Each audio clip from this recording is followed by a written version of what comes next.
child custody and the primary caregiver scam. Of the Utah Domestic Relations Commissioners and judges who treat fathers as second-class parents in making temporary and permanent child custody and parent time rulings, they practically gush about the standard for determining those rulings. What is it? The primary caregiver standard. This standard was articulated in the landmark Utah case of Pusey versus Pusey, Volume 728, Pacific Reporter 2nd, page 117, in the Utah Supreme Court in 1986. Pusey ostensibly rejected the maternal preference doctrine as unconstitutional sexual discrimination against fathers and noted that, quote, by arbitrarily applying a presumption in favor of the mother and awarding custody to her on that basis, a court is not truly evaluating what is in the child's best interests, close quote.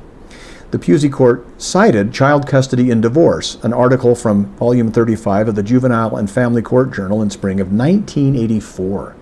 Pusey then ostensibly replaced the maternal preference with a new doctrine. Quote, we believe that the choice in competing child custody claims should instead be based on function-related factors. Prominent among these, though not exclusive, is the identity of the primary caretaker during the marriage.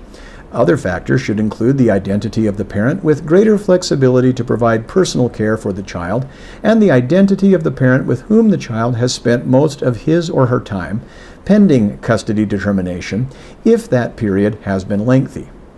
Another important factor, Pusey goes on, should be the stability of the environment provided by each parent, close quote. Clearly, if the primary caregiver doctrine, as it has come to be concisely labeled, would be superior to the discriminatory maternal preference doctrine, but still not a fair standard, and I'll talk about that later, if and only if it is applied with accuracy and in fairness. Is it? No, not usually. Instead, many Utah courts apply the primary caregiver analysis as the maternal preference in disguise. Now indulge me briefly in a slight tangent. Disguise is a word so perfectly laden with deep and proper meaning. Research its etymological origins and you learn this.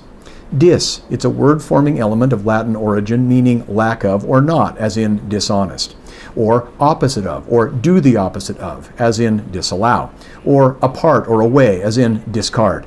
Guise means style or fashion of attire, and appearance, form, or manner, from wisats, meaning manner-wise. From Proto-Indo-European root for the verb to see. Okay, Utah courts can apply the primary caregiver analysis as the maternal preference in disguise in many ways. Some courts presume that the primary caregiver is the mother, and it all goes downhill from there.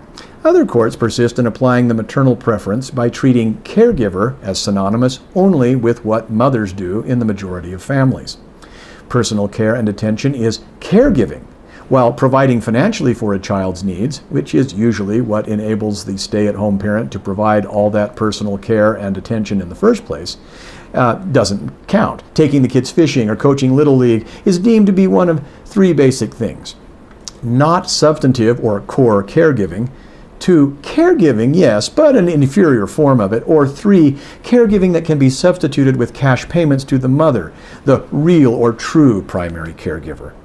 Other courts will treat a mother who was the primary caregiver pre-divorce and pre-separation as though her circumstances post-decree and post-separation will not change in the slightest once the father is no longer living under the same roof full-time with her and the children.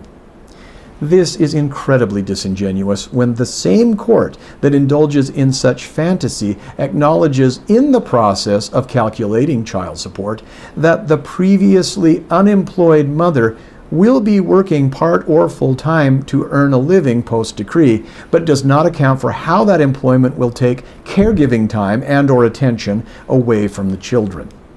Some courts lamely work around this inconvenient fact by presuming that mother will, by virtue of her selflessly and self-sacrificingly being the primary caregiver, rise to the occasion and, in keeping with her primary caregiver ethic, heroically balance caregiving and work so that the children will suffer no change in the quantity or quality of caregiving.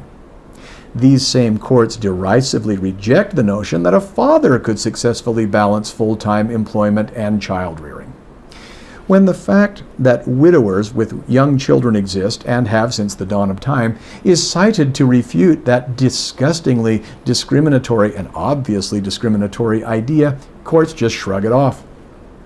The discrimination lies first in that the mother almost invariably served as a child's primary caregiver prior to divorce, and second, that biologically a child was simply better off with the mother. That was the old maternal preference. That's what Justice Zimmerman was talking about in his concurrence. It's still alive and well. What is to be done? Well, first we need to ensure we frame the issue correctly.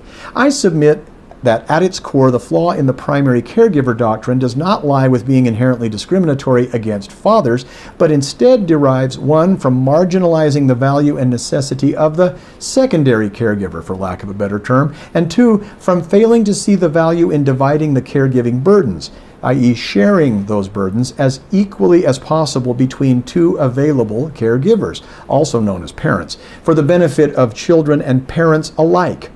As I alluded previously, the idea who was the primary caregiver when the marriage was intact will continue to function the same as and as well as she did post-separation and post-decree is patently flawed, as is the idea that the secondary caregiver pre-separation and pre-decree cannot and will not assume more personal caregiving responsibilities. Some courts in Utah acknowledge this, but most don't. As has been said before, except in circumstances where a parent is unfit or circumstances beyond his or her control render that parent, despite the best of intentions, unable to care adequately for the children, the best parent is both parents. Far too often courts refuse to give this concept so much as a losing chance.